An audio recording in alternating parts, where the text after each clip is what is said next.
Hey guys, I hope you're doing good today. So I have a story from the Bizarre book that I've got, and this one is called The Axeman of New Orleans. So for those of you that have seen American Horror Story, oh my god, I love that show. They actually feature the Axeman on it, and that is in season 2. No, it's not. Wait, it's in the Covenant season. The Covenant season, not season 2. Season 2 is Briarcliff, the insane asylum. But anyways, if you are familiar with American Horror Story, that's where I learned about the Axeman. Anyways. All right, so it says, hold on a minute. New Orleans, Louisiana, is the birthplace of jazz, and today it is a bustling musical city to which people from all walks of life are drawn. Jazz music started in New Orleans Congo Square, where slaves and immigrants would gather to share the music of their people. The diverse cultures meshed and created a whole new genre of music. Jazz represented a freedom of expression and fluid collaboration between artists that had not been seen before. Jazz was a place of freedom and togetherness. The city itself, though, was not that inclusive. In the early 1900s, racism ran rampant in the streets of the city. Many Italian immigrants were coming to New Orleans from Sicily. They would initially work on cotton and sugar plantations among African American and Asian people. They were reviled by the white population for associating with the lower class and experienced similar racism. Even the owners of the plantations they worked on didn't like them much. Their industriousness meant that they quickly accrued savings to put toward their dreams, quitting their jobs to open their own businesses. This was frustrating for the employers who wanted their workers chained to the plantation forever. That's just sick. One plantation owner was quoted as saying the Italians would have laid by a little money and are ready to start a fruit shop or grocery store at some crossroads town. Basically, they abandoned the plantation to follow their own path, and owners were upset they couldn't exploit their labor anymore. By the late 1910s, almost half of the town's grocery stores were owned by Italian immigrants. Some believe the tension between Italians and the racists of New Orleans is what led to the series of gruesome murders in the town of from mid-May 1918 to the late 1919, which came to be known as the Axeman murders. We have to start almost a decade before these documented Axeman attacks, with a killer known by the press as the Cleaver. On August 13th, 1910, Italian grocers August and Harriet Crudy were menaced in their bedroom by an intruder brandishing a meat cleaver. August was hit with the cleaver and the couple were robbed. The intruder had come in through the kitchen door, an entry point that would become very familiar to the investigators in the coming years. Thankfully, August made a full recovery. On September 10th, 1910, oopsie, 1 minute. All right. On September 10th, 1910, Concetta and Joseph Risotto, also Italian grocers, were attacked in their bedroom with a meat cleaver. Again, the intruder had broken in through the kitchen door. Both Risottos were permanently disfigured, but made it out alive. The intruder didn't take any money or valuables and even left $23, around $700 in today's currency, behind the grocery store's register. In the summer of 1911, Joseph Davy was killed with a cleaver in his bed next to his pregnant wife, Mary. She was asked for money and valuables by the intruder, but was too frightened to move. The cleaver knocked her out, and nothing ended up being taken from the home. It was becoming clear that this person's motive was to terrorize and attack people, not to rob them. Mary Davy told investigators that the attacker was a white man with an American accent, which puzzled the police, who were certain these killings were the result of the Black Hand, an Italian extortion group sometimes connected to the mafia, who were often seen terrorizing grocers in the area, demanding money. The fact that the killer wasn't taking the money and valuables on the premises, and that they were reported to be white men who definitely didn't have an Italian accent, meant these killings were not Italian on Italian crimes. The Black Hand extortions and killings were not always looked into properly, as the authorities didn't want to intrude into mafia activity. They kind of let the Italian community regulate itself. After the Davy attacks, the Cleaver stopped his reign of terror for about 6 years. This may be because he was in jail for a smaller crime, like robbery or trespassing. In 1917, though, the killing started up again. On December 22nd, 1917, a Sicilian grocer, Efanio Adilina, was killed with a hatchet in his bed next to his wife Anna. Again, nothing was stolen. This murder isn't usually attributed to the Axeman, which is a little confusing, as it fits the exact profile of the Axeman murders and his killing timeline. This could have something to do with the turbulent state of the New Orleans Police Department at the time. The police superintendent James W. Reynolds was murdered in 1917 and replaced by Frank Mooney. It is possible that Mooney simply didn't connect older cases to his new work when he joined the NOPD. In any case, the attack that was first attributed to the Axeman at the time was on May 23, 1918. Joseph and Catherine Maggio, an Italian grocer and his wife, were attacked in their beds with their own axe while they were sleeping. They then had their throats cut with a razor. Catherine's cuts were so vicious she was practically decapitated. Just like the murders attributed to the cleaver, a slat on their kitchen door had been removed, which is probably how the killer got in and out. Cash totaling $50 was taken from the home, but the intruder also left other cash and valuables, leading the authorities to believe the attack on the Maggios was the main reason he was there. On June 28, 1918, another grocer, Louis Basumer, and his partner Harriet Lowe were found brutally beaten but still alive.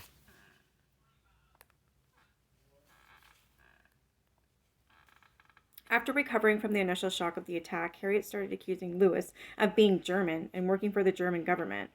Frank Mooney investigated Louis as a spy and even detained him for questioning for several days. Harriet was mostly in a daze after the beating. She also accused another man of the attack before telling Mooney that Louis was the one who attacked her and that he had staged the scene to look like he had also been a victim. 7 weeks after the incident, Harriet ended up dying from complications of her wounds. Though this incident is sometimes reported as being part of the Axeman's attacks, due to Harriet's accusation of Louis, most historians do not believe it to be one of his. Another attack usually put on the Axeman list is that of Anne Schneider, who was bludgeoned in her bed on August 4, 1918. Anna was attacked with her bedside lamp, and her house was ransacked and burglared. Historians, however, say it does not fit the MO of the Axeman.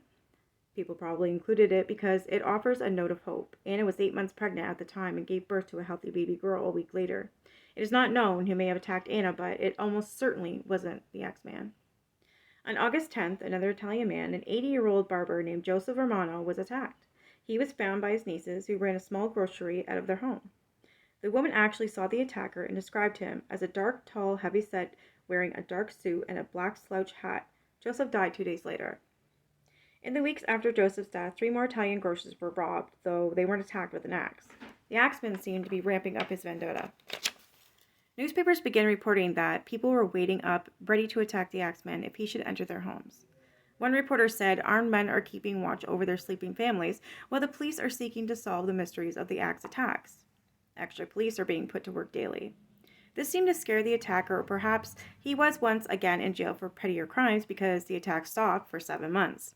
Then on March 9, 1919, a family in Gretna, a city across the river from New Orleans, was brutally attacked. The Italian grocers Charlie and Rosie Cortimilia, as well as their baby daughter, were assaulted with axe attacks. The parents survived, but the child did not. Oh my God. Part of their back door was found chipped away, and a bloody axe was found in the backyard. Despite this crime fitting the profile of an Axeman killing, police were certain it had been committed by a rival grocer family, the Giordanos. The Giordanos had previously given their grocery store to the Court Miguelas, as they thought the elder Giordano, Orlando, was too old to run it, but the family changed their minds and asked for it back. This caused bad blood between the families, and the Court Miguelas opened a rival store on the same block. Perhaps the NOPD simply didn't want to believe the Axeman was back in town, so they blamed this attack on the Giordano family.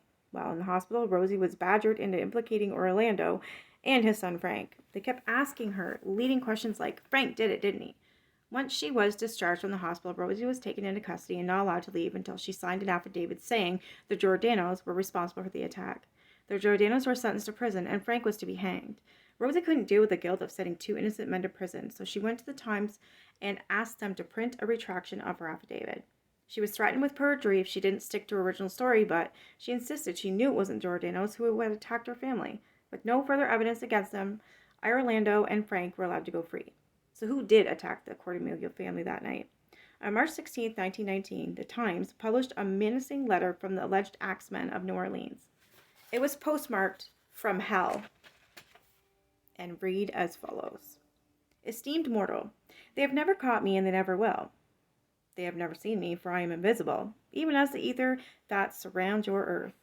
I am not a human being, but a spirit and demon from the hottest hell. I am what you Orleanians and your foolish police call the Axeman. When I see fit, I shall come and claim other victims. I alone know whom they shall be. I shall leave no clue except my bloody axe, be smeared with blood and brains of he whom I have sent below to keep me company.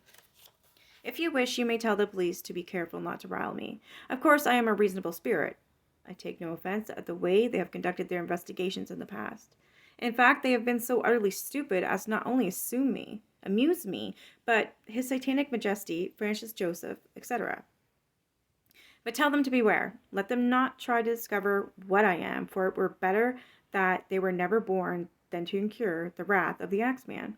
I don't think there's any need of such a warning, for I feel such sure the police will always dodge me as they have in the past. They are wise and know how to keep away from all harm. Undoubtedly, you, Orleanians, think of me as most horrible murderer, which I am, but I could be much worse if I wanted to. If I wished, I could pay a visit to your city every night. At will, I could slay thousands of your best citizens, for I am in close relationship with the Angel of Death. Now, to be exact, at 12:15 earthly time on next Tuesday night, I am going to pass over New Orleans. In my infinite mercy, I am going to make a little proposition to you people. Here it is.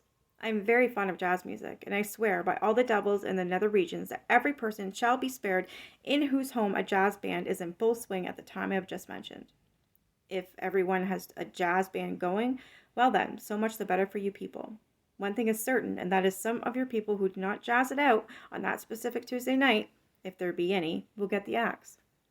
Well, as I am cold and crave the warmth of my native Tartarus, and it is about time I leave you earthly home, I will cease my discourse, hoping that thou wilt publish this, that it may go well with thee. I have been, am, and will be the worst spirit that ever existed, either in fact or realm of fantasy. The Axeman. On the night of March 19th, 1919, the whole town played jazz. Clubs stayed open all night, and people hosted parties in their homes where jazz was played constantly. Interestingly, most experts on the case don't think the Axeman wrote the letter. Historian Miriam Davis, who wrote a book on the case, said, "When you read the letter, this is a person who's an educated person. The person who is the Axeman, from the descriptions we've got of him, he's a working man. He's working class. I just don't think a working class person at that time would have been educated enough to write that letter." Many detectives and criminal profilers agreed. The Axeman was most likely lower class and exhibited frenzied, angry attacks that were not usual for a measured and intelligent person. Davis points the finger for the letter at jazz musician Joseph Don de Villa, who wrote the mysterious Axeman's jazz "Don't Scare Me, Papa," and used newspaper ads referencing the letter and the night of the terror that sprang from it to advertise his music. Even the press at the time was shocked that the Times had published the letter without investigating whether it did actually come from the Axeman. The West Bank Herald admonished the Times for fear-mongering and publishing something they knew would cause a stir among the uneducated lower class. They wrote, "Undoubtedly, the letter made good Sunday reading for those who like to read articles of sensational character, but we must stop to think of the great amount of harm it has done to the ignorant classes who were surreptitiously inclined and believed to a certain extent that this Axeman would visit certain families who did not have a jazz band. If the TP would have devoted the same amount of space in an effort to capture the man who was causing these murders, it could and would have served the public to a much greater advantage than the publishing of this joke letter, which caused a great deal of uneasiness and worry among the ignorant classes." Another killing that is often thought to be part of the Axeman slayings happened in October 1919 when Esther and Mike Pepitone were attacked. Mike died after 18 strikes with an axe, but Esther, who survived the attack, said there were 2 men in the room that night. Evidence points to the Pepitone killing being a mafia hit, or the work of a disgruntled business partner, and not actually that of the Axeman. Whether or not it was written by him, the real Axeman seemed to keep the letter's promise anyway. No attacks that can be definitively linked by historians to the Axeman were carried out after that jazzy night. You guys let me know what you think of the story in the comments. Have a great night. Bye!